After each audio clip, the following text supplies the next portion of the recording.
మనం గమనించాల్సినటువంటి అంశం ఏంటంటే రాధాకృష్ణ గారు రాసినటువంటి చెత్త పలుకు అదొక కట్టు కథ అనేది స్పష్టంగా అర్థమవుతా ఉంది.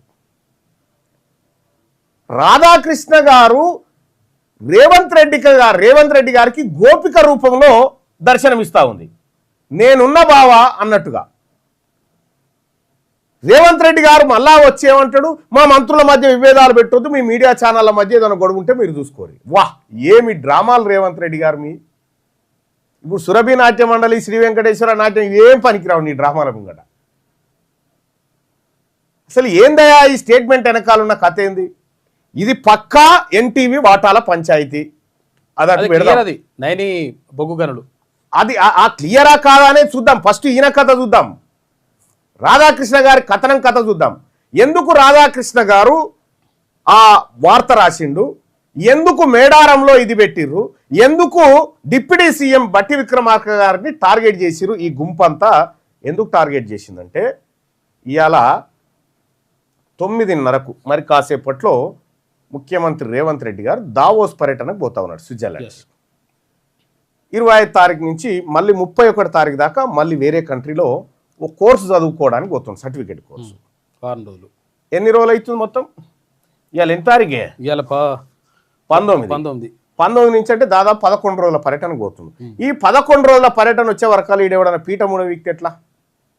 అందుకే రేవంత్ రెడ్డి గారు విదేశీ పర్యటనకు పోయినప్పుడల్లా మీరు చెక్ చేసుకోరి, ఎమ్మెల్యేలకు శిక్షణా తరగతులన్నా పెడతాడు, లేకపోతే ఎమ్మెల్యేలకు ఒక స్పెసిఫిక్ ప్రోగ్రామ్ అప్ప చెప్తాడు.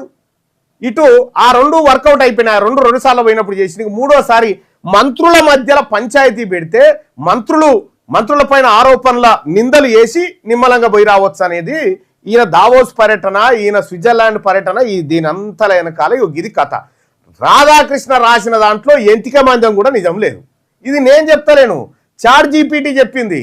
రాధాకృష్ణ కథనాన్ని చాట్ జీపీటీకి ఇచ్చి దీని సంగతి ఏందమ్మా చూడు అని అడిగితే చాట్ జీపీటీ రాధాకృష్ణ బట్టలు కూడా తీసింది, ఆంధ్రజ్యోతి బట్టలు కూడా తీసింది.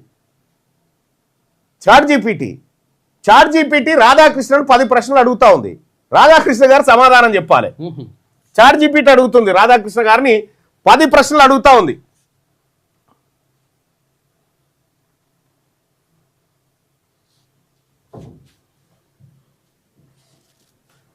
ఇక్కడ రాధాకృష్ణ గారు ఈ కథనం రాసిండు.